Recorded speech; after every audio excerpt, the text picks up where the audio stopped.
city of Manila is a dying city. The only way it can get out of its downward spiral is for it to attract large institutional investors like banks, business solution companies, IT service companies, global trading posts, and the like. Once operating in Manila, these businesses have all moved to Makati, Ortigas, and Taguig due to Manila's horrid working conditions. Investors of this sort have to be wooed back, if only to bridge the city's employment gap and provide it with recurring revenues to wipe out its financial deficits. But the sad reality is that Manila does not have the space to house them. These companies need a proper central business district with grade A offices, underground fiber optic telecommunications, and power lines to render them weatherproof. They require wide roads for speedy mobility and ample housing for the people who work there. Neither Malate, Ermita, Quiapo, Paco, San Andres, or Tondo are suitable alternatives due to its density and insufficient infrastructure. The only solution is to create more space. The benefits to the city will be immense. On the short term, the developers are ready to plunk in $1.2 billion on the Reclamation project alone, which would create an additional 20,000 jobs for Malineños. On the long term, it could generate as much as 10 billion pesos a year in recurring income for the city. All this at no cost to City Hall. I sat down with Edmund Lim, the Vice Chairman of Manila Gold Coast Development Corporation, the company awarded the rights to undertake the project by the Philippine Reclamation Authority. Here is how our conversation went.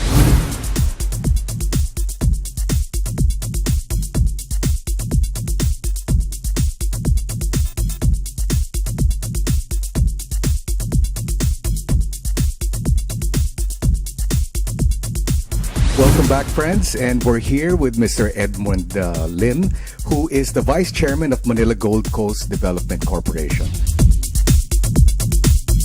For the benefit of our viewers, maybe you can tell us a little something about your intended reclamation project. The reclamation project, we now call it Manila Solar City. It's a 148-hectare project area. And it's located adjacent to the cultural center. Okay. So it extends towards the sea for about a little over 2 kilometers. 148 hectares of additional land for the city of Manila. Can you tell us what would this mean for the city? Well, first of all, in the city of Manila, there's no new area that can be developed into a project like the Fort Correct. They don't have Makati. a CBD. There's no such thing. Yeah. Two, there is no new source of revenue for the city, right? But this project, 148 hectares, is totally within the city limits of Manila. Right? Okay. So that would mean all the commercial or sellable area will now be subject to realty or real estate tax. Okay. Right? Plus all the buildings and structures that's going to be put up. Plus all the business permits and licenses. And whatever other new businesses that the city would like to set up there. On top of that, they have a 5-hectare area that will be given to them free of charge. To the city of Manila. To the city of Manila. Okay. Estimate that the realty taxes alone, once the whole project is developed, will generate about 10 billion a year pesos. Wow. Right? Our project is geared mostly towards tourism and entertainment. Okay. So our international cruise ship terminal will bring in, if we have a couple of ships a week, that would be easily 5,000 Okay, so that's a different facet of the project, right? So it is the 148 hectares is going to be a CBD, am I right? A CBD, and so it will host office towers and hotels and the like. And you were mentioning a proper port for the cruise ship circuit. Yes, okay. Correct. Okay. Because over the past how many years, we have no cruise ships coming to Manila. Yes, right? yes, because there's no proper port, no? There's no port, proper there's port. no terminal. Yes, no? yes. Some people are saying that the rise of Solar City may depress property areas in the Ermita and Malate area. Some people are saying it might undermine the soul of Old Manila. What can you say about this? I think that is a misinterpretation, a misconception of what we're trying to do. Yes. Right? And I can't blame them because they haven't seen yet our plans. In fact, we are just in the process of Communicating. not only communicating, we are in the process of preparing the master plan, right? Okay. So we ourselves are trying to factor in the facilities and the kind of development that will enhance the development of the entire area. And in many countries, they always have an old town. And Correct, all the correct. tourists are obligated to see that as a Yes, part of the yes, city yes. tour. We don't have such a thing. Yeah. Our old town is not developed properly. Well, our old town, as it is this area, the Ermita and Malate area.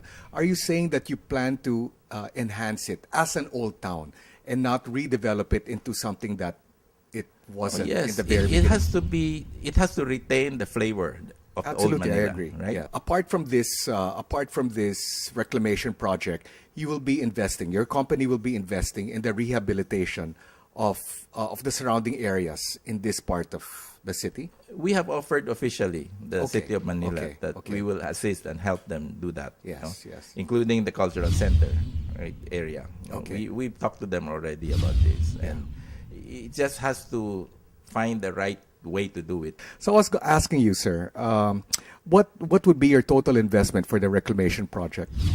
The reclamation cost itself, we estimate could run to about 20-25 billion at least, right? 20 to 25 billion pesos. Pesos. Pesos. Yes, That and that is has to be substantial. done over a period of 2 years. Yeah. The way we are going to develop this project, it's going to be very unique, right? Okay. I mean, we believe that we haven't seen any developments like this in any part of the world. Okay. Because, In what sense is it unique? in the sense that, first of all, the entire ground area will be devoted to parks and open space and roads, right? That's 148 okay. hectares of that. So 148 hectares of roads and park space. Yes. You're building above grade. Yes, all the I buildings will be on see. stilts. That is very interesting. So you have if you're standing on from Ross Boulevard, I mean you can see through the horizon except Yes. for the trees and the Yes, posts yes. of the pillars Yes. of the building, right? Yes. And then this will we are asking our master planners to design the building such that it induces wind corridors. Right? Okay, So when you okay. have wind corridors, it cools the whole place. Right? Okay. Okay. And then the third level, which is about 9 to 10 meters above ground, will be the people mover level. Okay. All the pedestrians will be on that level. Public transportation is accessible No, there. public transportation are on the ground, On the ground level, okay. But on that level, we will have a people mover level. Okay. Those okay. people who want to go to any building within the compound will take a special either monorail or a dedicated bus line. Right? Okay. So it just goes around and around the whole place. So there will be a monorail. We are still evaluating that. Okay, okay. But it will be a dedicated Yes. transport loop. Okay. Then all the buildings will be connected through covered walkways. Yes. So yes. you So it will be a pedestrian friendly. super pedestrian Super friendly, pedestrian yeah. friendly. Okay.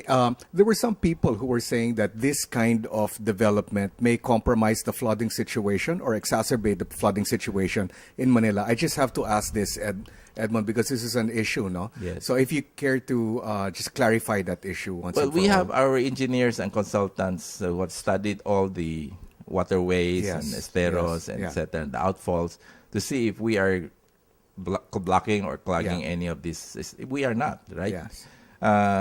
Two, the way we will reclaim this, we are not bringing materials from the mountains or from outside the water into the land, which obviously Yes. could raise the water table a little bit, right? Yes.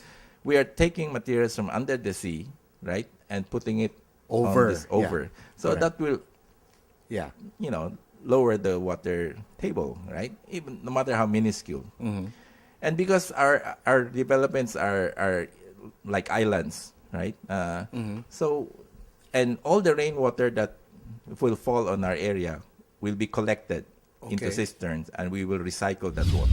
You're called Solar City. Does it follow that you'll be using solar power to We are going electrify to the use city? all kinds of renewable, sustainable power source. Yes. No? So solar is a very important component of this, and we are doing extensive research on all kinds of power supply using solar and using wind, right? And we have made some amazing discoveries about what is currently going on in the world, right?